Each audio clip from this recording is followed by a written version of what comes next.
Est-ce que les Congolais, aujourd'hui, avec cette démarche-là, avec l'expression et les explications que je vais donner, vont comprendre que les enjeux de la terre ne commencent pas avec ces accords-là. Les enjeux commencent déjà au plan interne, à l'expropriation par le crime de M. Sassou sur les terres, pour ne prendre que le cas des explosions de Mpila. Et ceci Et lui donc, permet quel est le de lien? Quel est le lien qu'on peut faire, pardon, maître? Quel est le lien qu'on peut faire entre les événements du 4 mars et actuellement la problématique sur les terres à concéder ou à céder au Rwanda? Très bien. Le lien maintenant, c'est lequel? À partir du moment où vous avez compris qu'il s'agit de faire disparaître des traces une fois qu'il a récupéré les terres, mais vous pensez que les accords du Rwanda nous amènent à quoi? Les terres qui sont en train d'être vendues donc au Rwanda ont quel but? Je vais vous dire une chose, quelle est la difficulté? Et c'est cela peut-être que les gens ne perçoivent pas, mais notre peuple a bien compris au-delà de la simple vente en réalité, il s'agit d'une réaction à la relation atavique qui existe entre l'homme et la terre, entre tous ceux qui sont partis et notre terre. Qu'est-ce que je veux dire par là? En vendant ces terres au Rwandais, mais il fait disparaître quoi? Il y a des charniers sur ces terres-là. Il y a des charniers sur ces terres. Il y a des fosses communes sur ces terres-là.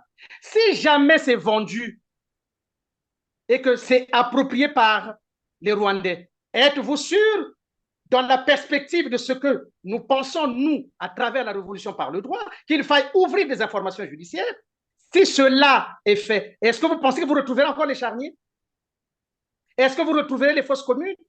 Mais je vais encore aller plus loin. Quand je fais la relation entre les explosions de Mpila et tout ce qui s'est passé, mais dans l'affaire de la Terre, même si c'est minime, mais prenons ça comme symbolique, est-ce que nous retrouverons le corps de Massamba Deba, par exemple, si ces terres sont vendues?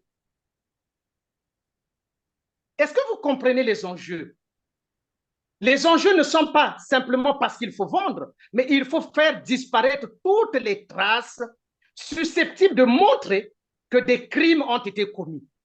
Et vous voyez bien, et pour faire simple à peu près, M. Perrin, si ces terres-là qu'on est en train de vendre étaient des terres exploitées depuis longtemps, un exemple simple, pourquoi on n'a pas fait l'appel d'offres, par exemple? On aurait pu faire l'appel d'offres interne et l'appel d'offres international pour savoir qui éventuellement peut reprendre ces terres-là. Éventuellement. Pourquoi ils n'ont pas fait?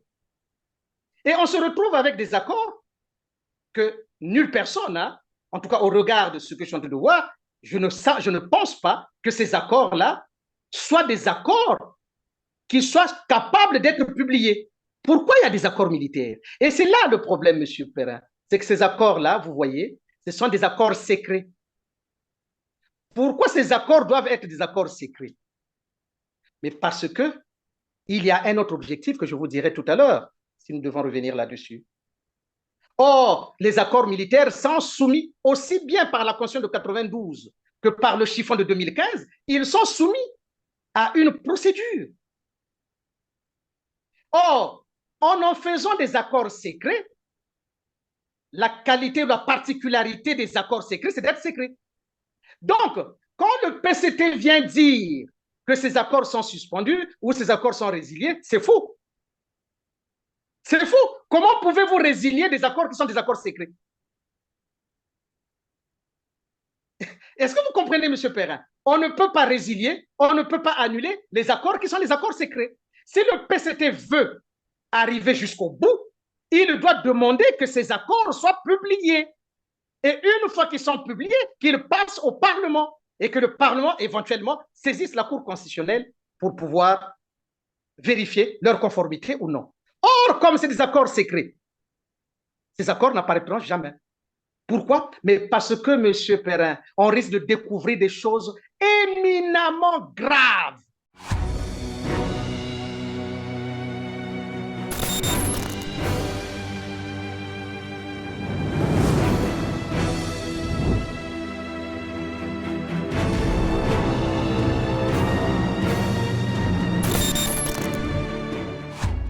Comme d'habitude, nous allons commencer par valider les petits gestes qui nous permettent d'accroître notre visibilité. Cliquez donc sur le petit pouce en l'air juste en bas de cette vidéo et partagez massivement cette interview qui portera sur l'actualité brûlante du Congo-Brazzaville que j'ai le plaisir d'aborder avec Maître Amédée Ganga, avocat au barreau de Paris, président du Front du refus des crimes et des injustices au Congo-Brazzaville, coordonnateur de Convergence 92. Bonjour, maître. Bonjour, Monsieur Perrin, comment allez-vous? Ben, je vais bien, merci. Je l'espère bien aussi pour vous. On peut dire que oui, après quelques événements difficiles, mais ça va. Ça va, on est en train de ressortir de ce chagrin-là, mais ça va, ça va. Merci d'être avec nous sur R7. Bonjour et bienvenue aussi à ceux qui nous ont rejoints pour la première fois sur R7 et merci pour ce choix qui nous honore et qui nous conforte dans notre activité médiatique. Moi, c'est Christian Perrin. Maître Amédée Ganga, vous suivez certainement l'évolution du débat sur le rapprochement entre le Congo-Brazzaville et le Rwanda à travers une série d'accords de coopération économique et militaire. Au-delà des concepts juridiques, octroi, concession, cession, autorisation express d'occuper des réserves foncières du Congo par le Rwanda, quelle lecture vous inspire cette nouvelle configuration géopolitique et géostratégique en Afrique centrale? Merci beaucoup, Monsieur Perrin. Je pense que les éléments que vous venez de donner et les accords que vous venez d'indiquer, dans le contexte géopolitique ou géostratégique, doivent nous amener à appréhender un certain nombre de phénomènes. Alors, la première des choses quand même qu'il faut relever, parce que ça fait beaucoup de bruit, et il est nécessaire éventuellement de clarifier cette relation. Et alors, dans cette relation, Monsieur Perrin, la première des choses, c'est de se dire, est-ce que le Rwanda est notre ennemi? Est-ce que véritablement c'est le Rwanda qui est notre ennemi? Qu'il y ait des relations, ça poserait pas de problème, hein, personne ne discuterait là-dessus. D'ailleurs, comme Mais qui dans la... dirait, maître, pendant que vous le dites, c'est juste un rappel. Je crois que c'est le général de Gaulle qui le disait. Les nations n'ont que d'intérêts, ils n'ont pas d'amis. Donc, c'est tout normal qu'un pays puisse passer des accords avec n'importe lequel pourvu qu'il en tire ses, disons, profits. Exactement. Alors là, la problématique aujourd'hui, c'est que ces accords, ainsi que vous le dites, sont en train de poser problème au Congo. Alors, ça pose problème certainement à cause du partenaire qui est en face. Alors, la question, c'est de savoir, est-ce que c'est le partenaire qui est venu vers nous ou c'est nous qui sommes partis vers le partenaire? À partir de ce moment-là, l'appréhension du problème ne serait pas la même. Parce que si c'est nous qui sommes partis vers le Rwanda n'a rien demandé et que nous, on a fait des propositions, le Rwanda, éventuellement, hein, dans les relations, comme vous venez de le rappeler, a pu accepter cette offre de relation. Mais alors, au regard de ce qui se passe, la question se pose de savoir, est-ce que en cela, le Rwanda devient notre ennemi ou bien l'ennemi, c'est notre propre régime? Et vous le savez, le régime criminel qui gère ce pays depuis 1997. Parce qu'en fonction, en fonction du choix que nous faisons, soit nous tapons sur le Rwanda, auquel cas c'est le Rwanda qui est venu vers nous, et donc d'une certaine façon qui pourrait nous agresser, ou bien c'est nous-mêmes qui sommes partis. Alors la question c'est qui a fait rentrer le loup dans la bergerie? Voilà, je crois la vraie problématique c'est celle-là. Moi, de mon point de vue, dans mon interprétation et dans ma vision, ce Oui. n'est pas tant le Rwanda qui est notre ennemi, mais notre ennemi, notre ennemi actuellement, c'est le régime criminel qui s'est installé depuis 1997. Et tout le monde le sait. Et donc, à partir de ce moment-là, il ne s'agit pas pour nous d'attaquer le Rwanda qui n'a rien demandé, mais plutôt d'attaquer notre régime qui est en train de faire rentrer le loup dans la bergerie au regard de ce que les relations internationales nous montrent avec ce pays-là. Voilà à peu près. Et Oui. en fonction de ça, l'analyse n'est plus la même. Voilà, l'analyse n'est plus la même, évidemment, lorsque vous abordez cela, puisque tout à l'heure nous avons dit, au-delà de l'aspect juridique, bien entendu, des accords qui ont été d'ailleurs signés en toute opacité, tout le monde le sait, des accords qui violent carrément la constitution actuelle du Congo-Brazzaville, au-delà de tout ce qu'on peut dire de cette constitution. On va plutôt s'intéresser à la nature du régime, comme vous l'avez dit tout à l'heure, le régime de Denis Sassou Nguesso et son mode opératoire. Probablement que cela va nous permettre de mieux comprendre la crise actuelle, si elle a été créée exprès Tout à fait. ou finalement c'est un piège qui s'est retourné contre ceux qui ont voulu piéger les Congolais. Très bien, monsieur Perrin, c'est bien dit. Ah, avant vraiment d'aller au fond, permettez-moi de féliciter le peuple aujourd'hui qui se réveille, mieux vaut tard que jamais, mais c'est un réveil qui est à féliciter. Et il faut féliciter tout, comme vous d'ailleurs, tout ce que vous faites pour la compréhension de ces accords-là et de tout ce que ça peut avoir comme conséquence qui permettent à ce que le peuple aujourd'hui se lève. Mais pensez-vous que M. Perrin, que M. Sassou est à son premier forfait, dans ce cadre-là, il n'est pas à son premier forfait. Parlez-nous-en alors. Et oui, M. Perrin, il n'est pas à son premier forfait. Les gens donnent l'impression que c'est la première fois que ça arrive. Non, peut-être que de par la nature des relations et par la nature des accords, ça semble faire comprendre à tout le monde que ce serait pour la première fois. Mais il n'est pas dans son premier forfait. Et je vais vous en citer. Pour exemple, prenez le mode opératoire de M. Sassou. Jusque-là, vous comprendrez qu'en réalité, il n'est pas à son premier forfait. Je vous donne le premier exemple. L'affaire du 4 mars. Les gens vont se poser la question, mais c'est quoi l'affaire du 4 mars? L'affaire du 4 mars, c'est les explosions de Mpila. Qu'est-ce qui s'est passé? Il y a eu des morts. Ensuite, M. Sassou a construit sur l'espace où il y avait des habitations. Où sont partis ces habitants-là? Pour certains, certainement enfouis sous terre. Pour d'autres, ils sont partis. Il a réapproprié les biens immeubles d'autrui, donc la terre d'une certaine façon. Pour ceux qui parlent de Makamba Mabele, ben, évidemment, Mpila, qu'on le veuille ou non, c'est la terre. Il y a des gens qui ont vécu là depuis fort longtemps et qui ont perdu cette terre-là. Du fait de quoi? Du fait des crimes commis par M. Sassou. Vous voyez? Donc, ce n'est pas le premier forfait. Ils ont perdu et la vie et la terre. Donc, M. Sassou procède toujours comme ça, évacuer, éliminer le maximum des gens, les terres deviennent vides et donc sans vie, pour ensuite arriver à l'opération qui est la vente. Au plan interne, si vous prenez la situation du 4 mars, c'est exactement la même chose. Donc vous êtes en train de dire, maître, qu'il a reconstruit sur cette zone, question d'effacer en fait les traces, c'est ça?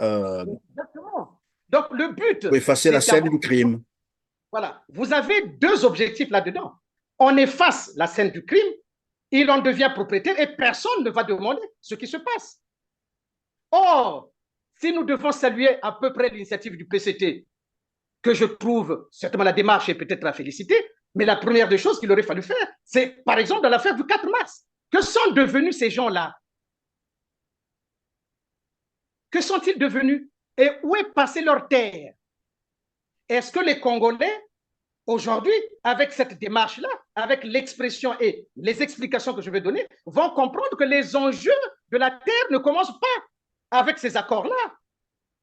Les enjeux commencent déjà au plan interne, à l'expropriation par le crime de M. Sassou sur les terres, pour ne prendre que le cas des explosions de Mpila.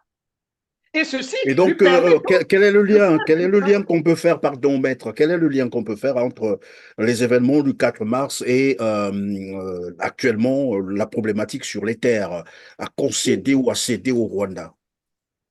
Très bien. Le lien maintenant, c'est lequel? À partir du moment où vous avez compris qu'il s'agit de faire disparaître des traces une fois qu'il a récupéré les terres, mais vous pensez que les accords du Rwanda nous amènent à quoi? Les terres qui sont en train d'être vendues donc au Rwanda ont quel but?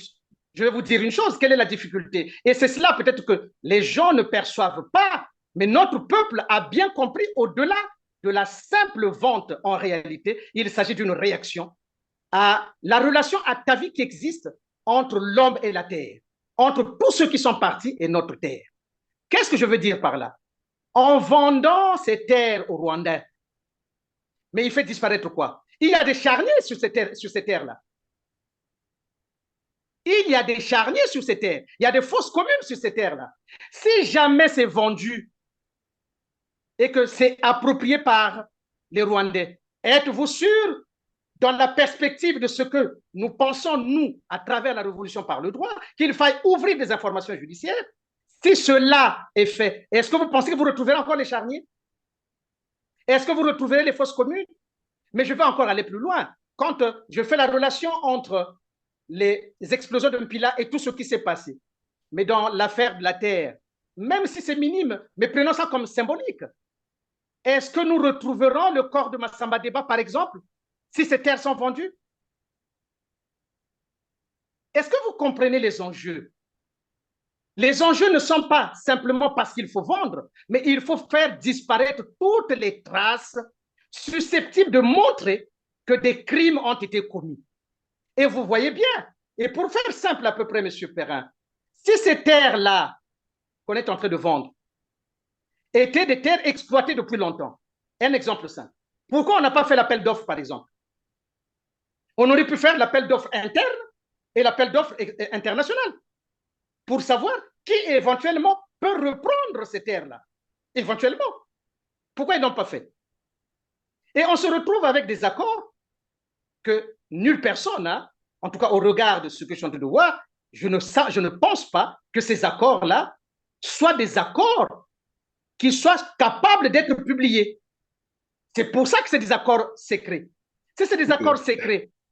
Pendant que vous le dites, et évidemment, disons ce qui ressort d'ailleurs de la réunion que le PCT a organisée avec le gouvernement Anatole Colinet Makosso, si on appelait ça comme ça, il ressort tiré, voilà, je mets ça au conditionnel, que finalement, même Anatole Colinet Makosso lui-même apparemment n'en sait rien des accords, en dehors, voilà, du bruit qu'il fait autour. En tout cas, il n'a peut-être pas la maîtrise de ces accords selon les informations qui nous ont été remontées. Et donc, tout à l'heure, vous étiez en train de dire le choix, en fait, ce que vous étiez en train d'expliquer, pourrait justifier d'ailleurs le choix de ces zones. Pourquoi on a pris le Poul, la Bouenza et le Niari, et vous dites c'est pour faire disparaître les traces. Encore les scènes de crime, c'est ça?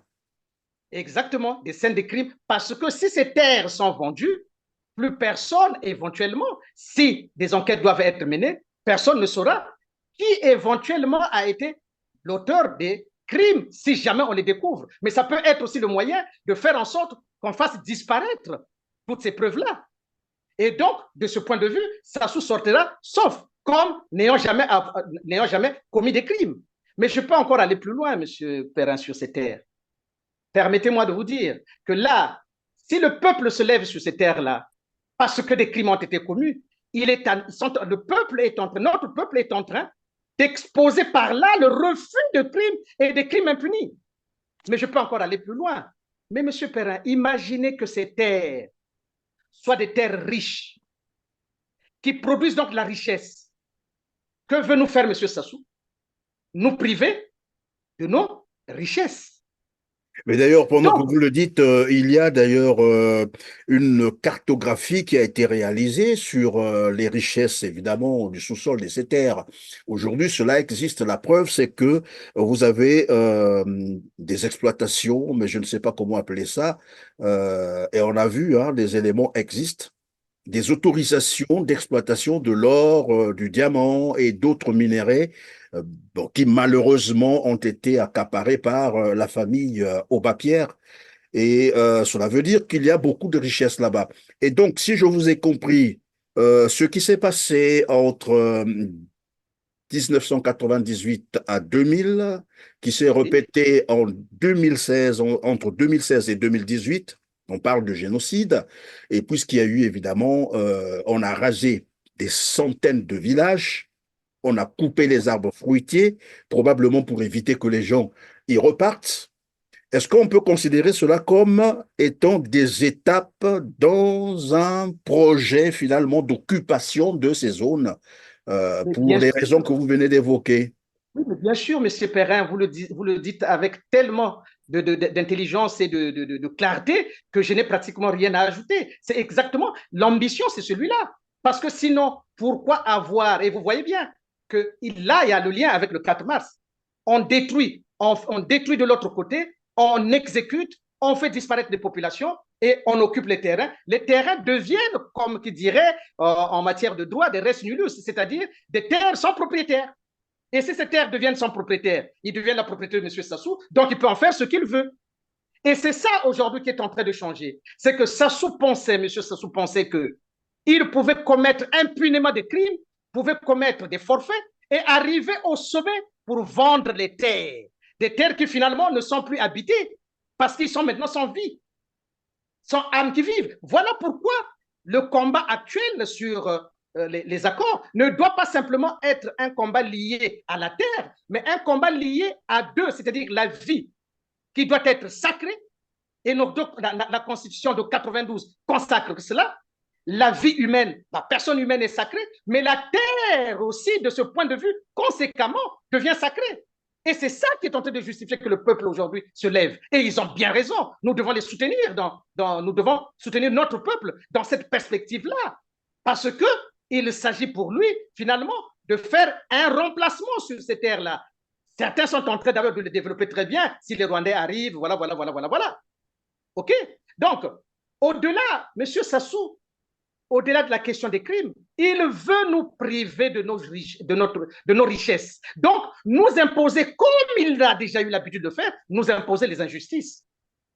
Donc, voilà les deux éléments qui concourent à la compréhension de ce que veut faire M. Sassou.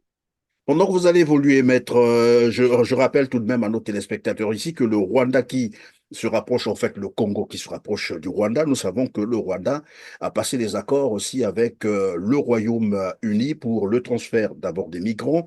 Mais ici, l'accord qui nous intéresse, c'est l'accord passé par le Rwanda et l'Union européenne pour la fourniture de matières premières critiques et stratégiques. Tout le monde sait que le Rwanda n'a pas un sous-sol riche. Où trouvera-t-il Non. ces matières pour fournir l'Union européenne? Exactement. Et le Congo, on vient de le dire, il y a une cartographie qui existe déjà pour ceux qui veulent bien sûr savoir les choses. Il suffit de taper sur Google. Aujourd'hui, il y a une carte minérale qui existe où on sait que finalement, dans le Poul, dans la Bwenza et dans le Niari, il y a énormément de richesses. C'est un sous-sol très riche. Est-ce que Brazzaville, j'allais dire le régime Sassou Nguesso se rapprochant du Rwanda, c'est pour manager finalement ce protocole d'accord de fourniture des matières premières? Monsieur Perrin, mais c'est cela, ça ne peut pas être autrement. Parce que autrement, qu'est-ce que dans les rapports Rwanda-Congo, qu'est-ce qu'il y a d'extraordinaire? Il n'y a rien d'extraordinaire. Est-ce que vous pensez sérieusement que les Congolais ne savent pas faire l'agriculture? Vous croyez que les Congolais ont entendu le Rwanda pour faire l'agriculture chez nous? Non, il ne faut pas amuser la galerie. Non, M. Perrin, ce qui est très sérieusement, c'est que, comme je le dis, la vente de ces terres concerne et consomme d'abord des milliers de morts sous ces terres-là, et ensuite les richesses, comme vous venez de le dire. Donc, nous priver de ces richesses pour nous imposer d'un côté le crime et de l'autre les injustices. Vous voyez que ça part toujours de cette dualité, M. Perrin. Voilà pourquoi nous refusons les crimes et les injustices. Et le peuple qui est en train de se lever à travers le réseau, à travers toutes les interventions, ils n'ont rien comme but en réalité d'arriver au refus de crimes et des injustices. Et ça, c'est quelque chose que nous devons aujourd'hui encourager parce que nous sommes enfin en train de nous lever et de le dire hautement que finalement, nous ne pouvons plus accepter ça. Et le PCT qui s'est levé doit continuer et poursuivre maintenant, désormais, ainsi que nous l'avons dit, non seulement l'affaire du 4 mars, mais poser la question sur l'affaire de Mariam Gwabi. Nous devons repartir sur ces questions-là, parce que c'est cela. Aujourd'hui, je vous dirais, M. Perrin, si M. Sassou avait été arrêté, si demain on l'arrête, vous êtes sûr que les accords vont encore poser problème? Les accords ne vont plus poser problème. Parce que nous avons celui qui a fait rentrer le loup dans la bergerie, M. Perrin. C'est lui qui fait rentrer le loup dans la bergerie. Les Congolais ne sont pas partis chercher les Rwandais pour venir faire l'agriculture ou pour exploiter leurs matières premières. Or, vous voyez bien que même le pétrole qu'on a commencé à exploiter depuis fort longtemps, est-ce que le Congolais en jouisse? Mais parce que ce monsieur, en réalité, monsieur Perrin, c'est à se poser la question.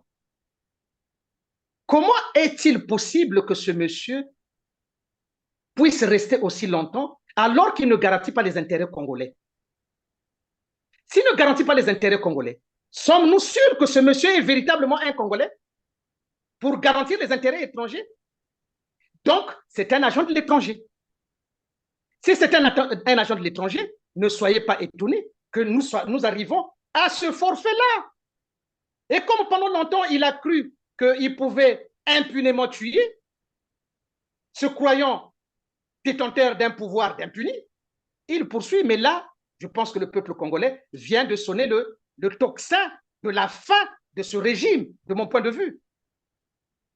Oui, mais maître, lorsque vous parlez d'un agent de l'étranger, évidemment, ça nous rappelle un peu ce qui s'est passé en juin 1997. On a vu Denis Sassou Nguesso armé, accompagné des mercenaires et des armées étrangères, alors qu'il n'était plus au pouvoir. On se poserait donc la question de savoir où avait-il eu tous ces moyens financiers, matériels, en armes bien entendu, et cette collaboration avec les armées étrangères. Est-ce que c'est pour dire que derrière lui, et qu'il se rapproche encore du Rwanda, c'est toujours cette logique de prédation ou de néocolonialisation derrière, c'est-à-dire des puissances occidentales qui se cacheraient derrière ces personnes ou ben voilà. Bien sûr, M. Perrin. M. Sassou est un agent appointé pour commettre tous les crimes et toutes les forfaitures sur le Congo. Ça, ce n'est l'objet d'aucun doute. Mais pour faire la transition avec les accords militaires que le Rwanda vient de signer, qu'on vient de signer, est-ce que vous vous rendez compte que ces accords, est-ce qu'on peut on peut créer ou on peut signer des accords? Une fois qu'on a des accords militaires, on signe des accords militaires. Pourquoi? Pourquoi il y a des accords militaires? Et c'est là le problème, M. Perrin. C'est que ces accords-là, vous voyez, ce sont des accords secrets. Pourquoi ces accords doivent être des accords secrets? Mais parce que il y a un autre objectif que je vous dirai tout à l'heure, si nous devons revenir là-dessus. Or, les accords militaires sont soumis aussi bien par la Constitution de 92 que par le chiffon de 2015, ils sont soumis à une procédure. Or, en faisant des accords secrets, la qualité ou la particularité des accords secrets, c'est d'être secret. Donc, quand le PCT vient dire que ces accords sont suspendus ou ces accords sont résiliés, c'est faux. C'est faux. Comment pouvez-vous résilier des accords qui sont des accords secrets? Est-ce que vous comprenez, M. Perrin? On ne peut pas résilier, on ne peut pas annuler les accords qui sont les accords secrets. Si le PCT veut arriver jusqu'au bout, il doit demander que ces accords soient publiés. Et une fois qu'ils sont publiés, qu'ils passent au Parlement et que le Parlement éventuellement saisisse la Cour constitutionnelle pour pouvoir vérifier leur conformité ou non. Or, comme c'est des accords secrets, ces accords n'apparaîtront jamais. Pourquoi? Mais parce que, M. Perrin, on risque de découvrir des choses éminemment graves. Voilà pourquoi nous n'avons plus à nous taire. Ce régime, contre ce régime, nous n'avons plus le choix que de le faire partir. Parce que si nous nous taisons et si nous disons que nous avons gagné la bataille des accords, c'est faux, nous avons perdu parce que ces accords sont des accords secrets et liés par des accords militaires. S'il y a des accords militaires, Monsieur Perrin, sachez qu'à tout moment, cela va se réveiller et c'est la particularité du monteur qu'est Sassou. Mais pour ces accords, monsieur Perrin, si vous permettez, pourquoi il y a ces accords? Je pense que très peu de gens arrivent à comprendre ce que sont ces accords au-delà des analyses géopolitiques, géostratégiques. Ce n'est pas vraiment ça. Hein? La vraie chose qu'il faut comprendre, Sassou est venu au pouvoir par quel moyen? Regardez l'histoire. Vérifiez. Il est venu à la suite de plusieurs crimes et de brouillage des pistes de ces crimes. Il s'est imposé grâce au crime. Donc, à la force animale du crime. Est-ce que quelqu'un va douter là-dessus?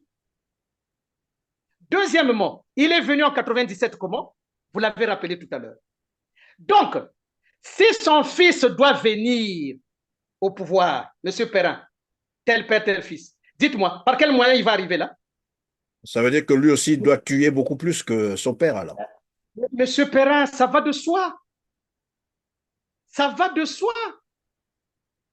Il ne peut pas arriver au pouvoir puisque son père n'est arrivé au pouvoir que par ces moyens-là. Comment voulez-vous que lui, il arrive autrement au pouvoir? Parce qu'il ne peut pas arriver au pouvoir autrement. Et donc, l'arrivée des Rwandais a pour but éventuellement de mettre le chaos. Et qu'est-ce qui va se passer? Là aussi, je fais le parallèle. Regardez quand Sassou arrive au pouvoir dans les conditions que je viens d'indiquer, M. Perrin. Qui était Premier ministre? Louis Sylvain Goma. Louis Sylvain Goma, oui. Comme par hasard, qui est Premier ministre aujourd'hui? Anatole Koulibaly. Il est d'où? Djoukwilou. Louis Sylvain Goma était d'où? Djoukwilou. Le premier secrétaire du PCT, c'était qui? Tister Chikaya. Le président de l'Assemblée, Mouissou Poiti. Tister a été même amené à céder ses voix au profit de Sassou. Pour quelle raison? Parce que, disait-il, la situation était militaire. Et les rapports de force n'étaient pas en leur faveur. Qu'est-ce qui va se passer avec Kiki? Puisqu'il est en train d'amener l'armée rwandaise, les rapports de force ne seront pas en faveur de qui? Ils ne seront pas en faveur de Koliné Makosso. Donc Koliné Makosso va dire quoi? Ah non, laissons, parce que les rapports de force ne sont pas de notre côté. Que dira Mvouba? Mvouba dira la même chose, puisqu'il est de ce côté-là. Ah non, ne faisons rien. Est-ce que vous comprenez? Et que va dire Ngolo, qui est de la partie nord? Il va dire, ben, c'est normal, on laisse les choses en l'état, le pouvoir reste entre les mains de l'enfant. Est-ce que vous êtes en train de comprendre? Ça, personne n'a vu ça jusque-là. Mais je vais aller plus loin avec Satima Biala, qui est de l'opposition, soi-disant. C'est cela. Je vais vous donner un élément qui va vous étonner. Quand Sassou trahit Marien Ngouabi et qu'il l'assassine, il a quel poste?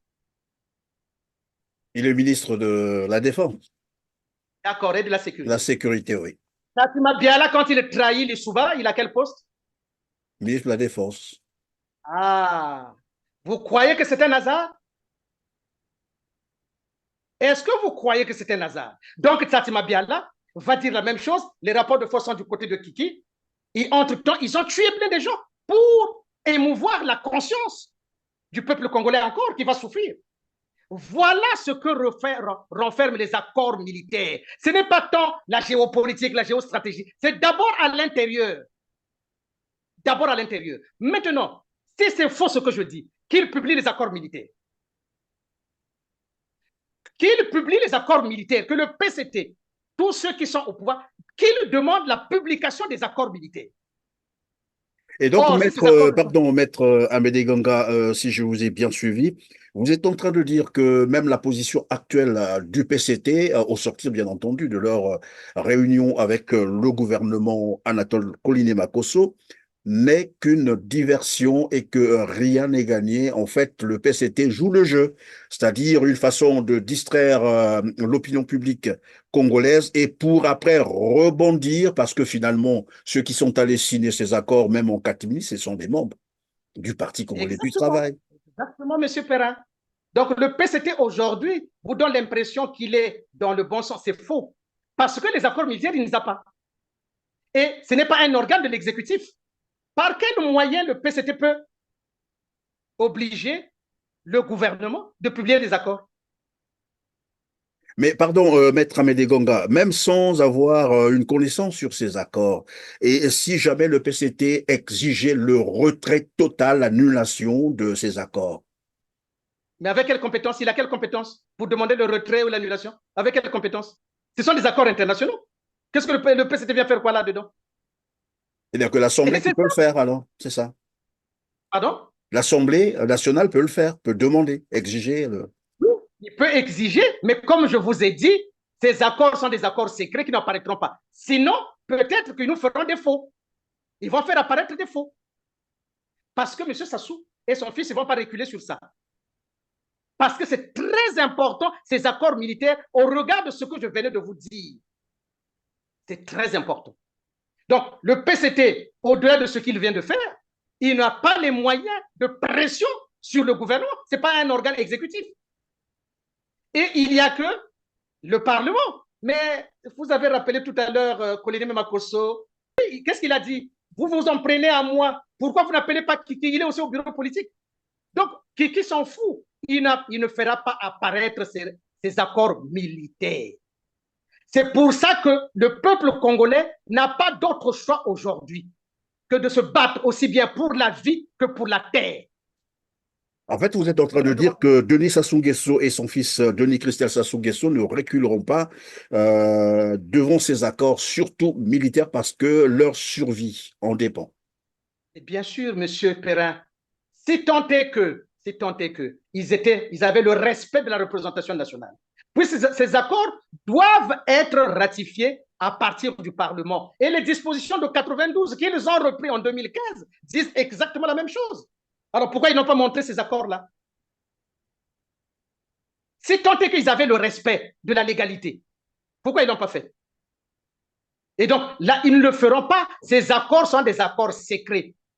Donc il ne faut pas qu'on tombe dans le piège en se disant que le PCT n'a aucune compétence juridique ni politique pour dire que ces accords sont suspendus. Parce que lui-même, il ne les a pas. Est-ce que le PCT a ces accords-là? Ces accords, le PCT. Alors, comment voulez-vous exercer un droit sur quelque chose qui n'existe pas, dont vous ne disposez pas? Vous allez faire comment? Donc, vous êtes en train de dire que finalement, Denis Sassou Nguesso et son fils Denis Christel Sassou Nguesso sont en train de rouler tout le monde, les Congolais, y compris le PCT, et puis bon, voilà, justement pour se maintenir au pouvoir. Et c'est un pouvoir qui est devenu un pouvoir clanique. Et donc, voilà, ils veulent opérer un passage en force et narguer tous les Congolais, y compris son propre parti. Exactement. Parce que pour Sassou, il faut qu'il y ait la politique de la terre brûlée. Il ne peut pas partir sans pour autant qu'il ait la politique de la terre brûlée. C'est-à-dire? Donc, ben, faire en sorte que, après son départ, c'est le chaos. Pour que son fils arrive par le chaos au pouvoir. C'est tout. C'est ça la signification des accords militaires. Si ce n'est pas le cas, demandez à Christelle de publier ces accords. Parce que les colonels Makosso et les autres, quand ils ont parlé des accords, ils pensaient parler des accords alors qu'ils parlaient que d'accord, l'accord cadre. L'accord cadre n'est qu'un accord préliminaire à partir duquel doivent se conclure d'autres types d'accords qui sont des accords économiques, etc. etc. Et là-dedans, vous avez donc l'accord militaire. Mais le PCT dispose de quelles compétences pour dire que ces accords sont annulés? Or, nous avons là un procès en perspective. Est-ce que le Rwanda va accepter cela? C'est oui. Le problème, en fait. Le problème ici, pardon, maître, puisque nous parlons des accords militaires qui jusqu'aujourd'hui, personne n'en a vu, en dehors de Sassou Nguesso et son fils, qui serait d'ailleurs l'initiateur de ces accords. Et après, il faut qu'on nous explique pourquoi est-ce que Denis Christel Sassou Nguesso est allé s'engager dans une affaire qui, finalement, engage tout le Congo-Brazzaville. Alors, ils ont voulu orienter le débat ou l'attention des Congolais vers l'accord sur l'agriculture. Et là, on se posait d'ailleurs la question de se dire, mais le Congo-Brazzaville est visiblement beaucoup plus riche. J'allais dire, le Congo a beaucoup plus de moyens financiers que le Rwanda, on le sait. La preuve, c'est qu'au Congo, on a même dilapidé 26 milliards de dollars américains pour les générations futures, l'équivalent de 7 ans de budget congolais. Il y a 5 dignitaires, ça aussi on venait de l'apprendre, qui ont planqué 9 000 milliards dans les banques chinoises. Donc, c'est plus que la dette congolaise. Et il y a encore, ça aussi il faut le rappeler, c'est toujours important, 6 autres dignitaires de ce même pouvoir, mais qui sont aussi en fonction, qui ont planqué 5 500 milliards de francs CFA dans les paradis fiscaux. C'est pour dire que le Congo n'a pas de problème d'argent. Et si l'on parlait de l'agriculture, l'expérience en matière d'agriculture, les Congolais font mieux l'agriculture que les Rwandais. Les preuves sont connues, tout le monde peut se rappeler des années où voilà, l'agriculture était florissante au Congo, Brazzaville. Alors là, on a voulu orienter, disais-je, l'attention des Congolais sur l'agriculture. On est allé chercher les Rwandais. Mais quelle agriculture en plus? Du ricin. Alors que les gens ont besoin de l'agriculture vivrière. Du ricin pour faire quoi? Vous avez rappelé tout à l'heure l'argent du pétrole, les Congolais n'en tirent jamais profit. Ils ne savent même pas par où cela passe. L'argent des minerais est pareil, on l'a cité, on exploite les minerais au Congo. Brazzaville, et même le bois aussi, il faut le citer. Tout ça, on n'a jamais vu. Donc, ce n'est pas l'argent du ricin que les Congolais vont voir. Et donc, vous dites, le principal de tout le débat qui a lieu actuellement au Congo-Brazzaville, c'est beaucoup plus en fait les accords militaires qui demeurent secrets. Oui, et c'est ça le vrai objectif. Et donc, tout ce que vous voyez là, c'est ce qu'on appelle l'effet tunnel. Vous allez tous de ce côté-là, mais en réalité, l'essentiel est ailleurs. L'essentiel est ailleurs. Et Évidemment, voilà c'est une stratégie de guerre où on oriente d'abord l'attention vers quelque part et les troupes vont là-bas. Entre-temps, la cible est ailleurs. on fait la diversion. Faites la diversion.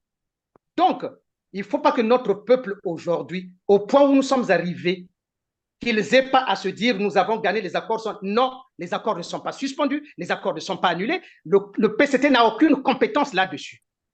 Et le premier des accords qui doivent sortir, c'est des accords militaires. Et la Constitution de 92 le dit expressement, repris par le chiffon de 2015, exactement la même chose. Parce que c'est très sensible. Donc, il faut que le Parlement soit informé de ces accords. Or, ces accords sont pratiquement, comme qui dirait, j'ai un confrère d'ailleurs qui est intervenu là-dessus, qui a dit que c'était un tutu personnel. Donc, c'est des accords au profit exclusivement de M. Kiki. Donc, nous ne sommes plus dans ma Camboya Mabélé, nous sommes dans ma Camboya pouvoir. Que les gens ne se leurrent pas. Mais ce qui peut arriver, Maître Amédée Gonga, et peut-il arriver que le Rwanda exige finalement au Congo, c'est-à-dire à Brazzaville, de finalement présenter ces accords à l'Assemblée? Ah oui, le Rwanda, oui, comme il est bénéficiaire de ces accords et qu'il souhaite effectivement obtenir ce qu'il a obtenu par rapport à ce contrat, parce que du coup, la faute est à qui? La faute revient au gouvernement congolais qui n'a pas suivi le processus nécessaire, légal, pour que le Rwanda puisse se retrouver avec des accords en bonne et due forme. Oui, mais le Rwanda aussi risque de se retrouver en erreur si jamais ces accords pouvaient être mis en œuvre sans qu'ils ne passent par le Parlement. Mais bien sûr, parce que du coup, le Rwanda est floué. Le Rwanda est floué. Alors, qu'est-ce que donnerait le procès qu'il pourrait y avoir? Parce que là, si il faut résilier, c'est la résiliation unilatérale. Donc, le Congo sera toujours en faute. Le Congo sera en faute. Mais si vous demandez la résiliation, il faut donc faire apparaître ces accords-là. Or, ce qu'ils ne veulent pas, c'est de faire apparaître ces accords.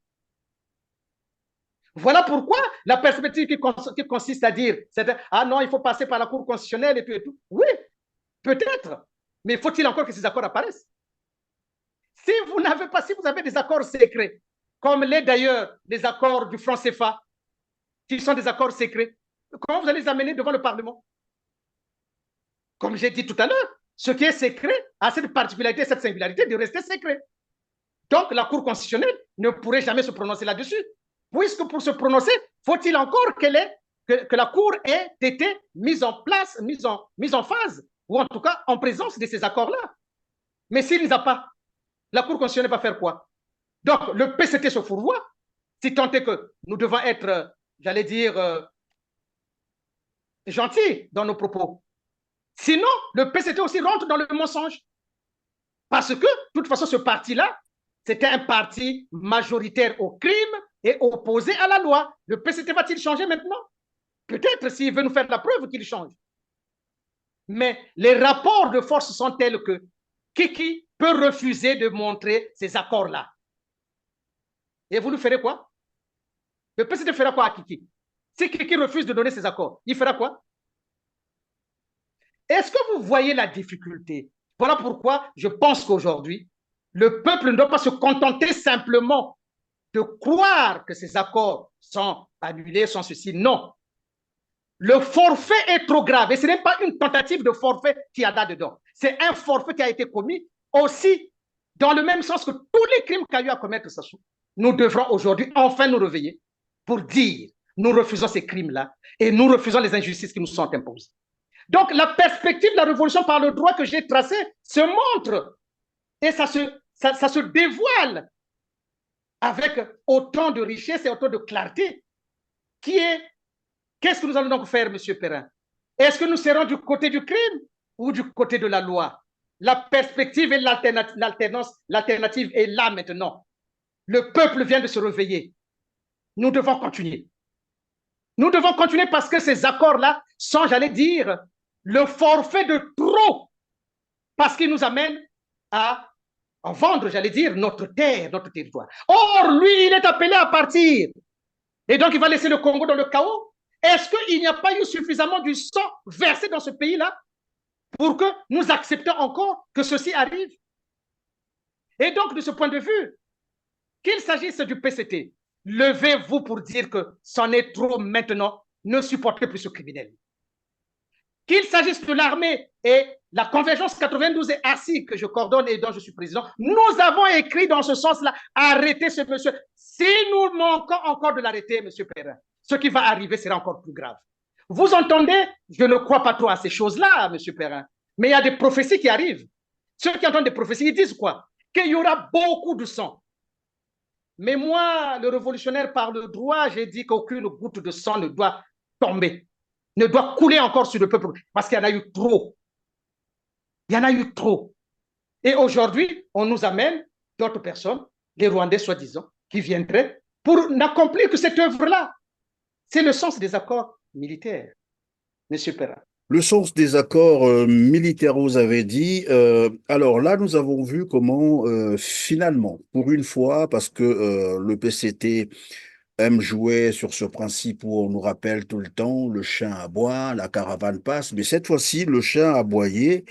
La caravane s'est quand même arrêtée parce qu'on a vu Anatole Kolinemako se prendre l'hélicoptère, faire la ronde. Alors là, on a vraiment constaté que finalement, ces accords-là posent problème. Mais pourquoi cette fois-ci le PCT s'est agité? Simplement parce qu'il s'est rendu compte que ce débat qui cristallise d'ailleurs, je crois, en fait, cette affaire, ces accords qui cristallisent les débats au Congo-Brazzaville, ont fait de sorte que les Congolais s'unissent encore, pour une fois.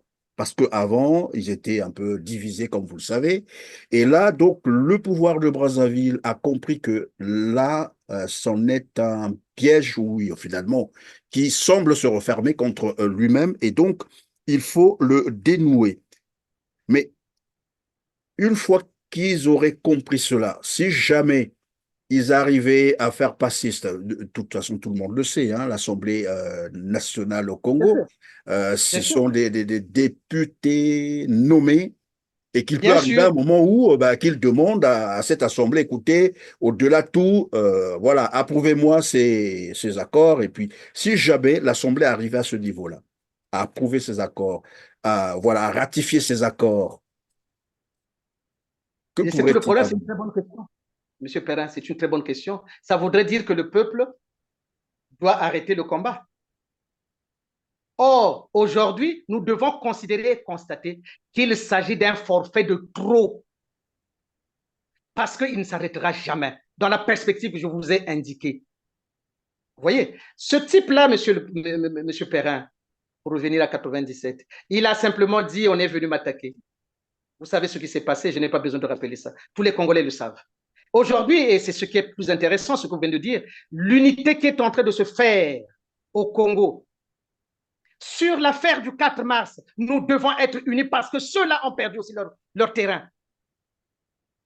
Sur l'affaire de tous les crimes qui ont été commis au Congo pendant 40 ans. Combien de temps on va garder ce criminel dans nos terres? Et aujourd'hui, au soir de sa vie, il veut livrer notre terre à d'autres pour nous faire la guerre. Mais est-ce que vous trouvez ça normal? Donc, aussi bien les prêtres, j'ai vu comment on les a critiqués, je ne rentrerai pas dans cette critique, mais simplement, faisons front ensemble en affrontant la vérité. La vérité de l'assassinat du cardinal par Sassou. La vérité de l'assassinat de Marien Ngouabi par Sassou. Le PCT. Et la vérité sur tous ces crimes qui ont été commis de 97 à ce jour. Combien de fois, combien de temps encore? Combien de temps encore? Combien de temps encore? Si je devais m'arrêter là, M. Perrin, combien de temps encore pour que le peuple comprenne qu'on ne peut plus continuer simplement à se battre pour la terre. Mais une terre qui n'a pas de vie n'est pas une terre. Nous devons nous battre pour la vie des hommes sur terre. Et c'est le sens de la Constitution de 92. Parce que c'est là, nous devons aller vers 92, qui est le socle que nous avons voulu tous. Parce que c'est là que les droits de créance ont été marbrés. Et si je devais continuer très rapidement, M. Perrin, si vous me le permettez. Je vous en prie, oui. Normal que des partis politiques continuent à exister alors que 92 a disparu. La Constitution de 92 qui consacrait les partis, qui consacrait le multiparti, donc qui a donné naissance, qui est le fondement de ce qui a été, de ce qui devait être notre démocratie. Et ces partis existent encore. Quel est le fondement de l'existence de ces partis-là et de ceux qui naissent? Quel est leur fondement? Parce que 92 a disparu. Or, seul 92 donnait le fondement de l'existence de ces partis-là. Qu'il s'agisse de l'UPADES, qu'il s'agisse du MCDD, et j'en passe. Ces partis-là, après 97, devraient rentrer au maquis pour dire « nous ne devons pas accepter que la Constitution de 92 parte ». Mais voilà, voilà ce qui s'est passé. Aujourd'hui encore, ne serait-ce qu'aujourd'hui, ce grand forfait qui est en train d'être fait, mais levons-nous pour ne serait-ce que le bien des enfants qui vont venir, qu'on montre au moins qu'on ne peut plus accepter cela. Et c'est ce que le peuple est en train de faire. Et je ne veux pas que le peuple s'arrête au seul motif que le PCT a dit « Ah oui, les accords sont suspendus ». C'est faux, les accords ne sont pas suspendus. Le PCT n'a aucun pouvoir ni compétence pour suspendre ces accords-là. Parce que le PCT n'était pas parti aux accords. Est-ce que le Rwanda parle du PCT ou le Rwanda parle du Congo? Mais c'est ce qui est d'ailleurs curieux, Maître Amédée Ganga, lorsque vous rappelez cette rencontre entre le PCT et le gouvernement congolais. Denis Christian Sassou Nguesso fait partie du gouvernement. C'est lui qui a initié ces accords. Avant même, je ne sais pas, bon, c'est d'abord lui, mais ce que nous savons, c'est lui qui a initié ces accords.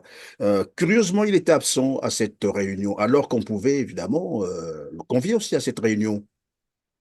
Mais M. Perrin, c'est très bien ce que vous dites. Vous relevez cette absence. Mais parce qu'ils sont fous. Monsieur Perrin, ils sont fous. Et même dans le débat, il est absent. Il n'est plus là. On ne le voit plus. Mais oui.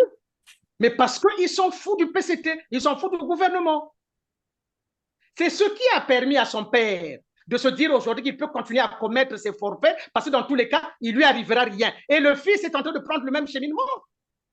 Si le fils pensait que finalement ces accords-là, c'est important, il serait parti au bureau politique. Mais lui, il considère qu'il n'a rien à dire au bureau politique du PCT.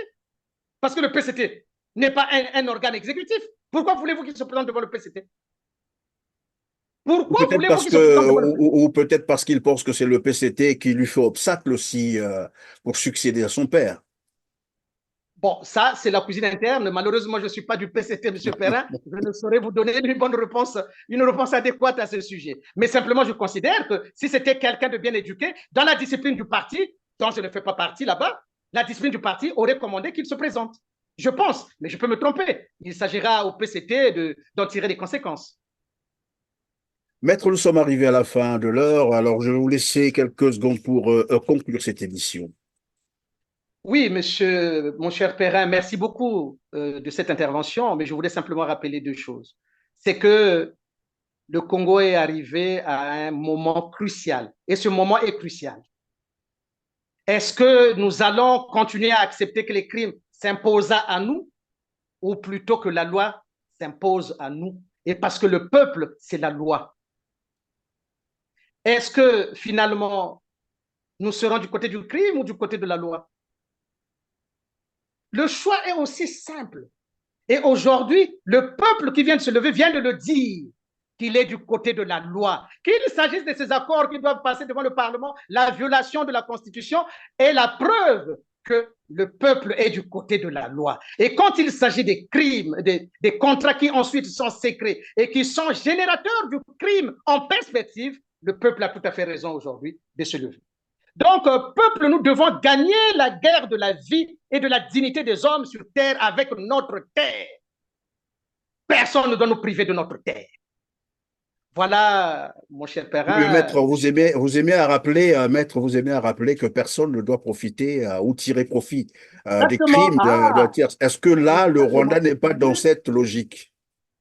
Nous sommes dans cette logique-là, effectivement, vous faites bien de le rappeler, effectivement. Nul ne doit tirer avantage de ses propres crimes ni des crimes d'un tiers. Or, monsieur Kiki veut tirer avantage des crimes de son père et nous ne le permettrons pas, monsieur Perrin. Merci d'avoir rappelé ça. Ça montre bien que vous me suivez quand même, monsieur Perrin. Je vous suis, bien Merci sûr. beaucoup. Merci beaucoup, monsieur Perrin. Je vous en prie, maître Amédée Ganga, avocat au barreau de Paris, d'avoir été encore avec nous sur R7 pour débattre de cette crise aiguë, j'allais dire, une crise majeure. Encore, on va se dire, est-ce qu'elle a été créée exprès ou ben voilà, ou c'est le piège qui se referme contre ceux qui ont voulu piéger les Congolais. En tout cas, merci maître d'avoir été avec nous, d'avoir disposé tout ce temps. Merci beaucoup, c'est plutôt moi. Merci. En Je tout cas, vous en merci. Je vous souhaite un bon week-end et bon dimanche. Merci, et je vous en prie. Mesdames, Messieurs, c'est la fin de cette émission. Merci de nous avoir suivis. Vous allez comprendre que je vais simplement vous rappeler ces petits gestes. C'est très important, voilà pourquoi j'y reviens tout le temps. Cliquez sur le petit pouce en l'air juste en bas de cette vidéo et partagez massivement cette émission pour nous aider évidemment à couvrir une large audience. Dites-nous également en commentaire ce que vous pensez de cette émission. On se dit au revoir et à très bientôt. Merci.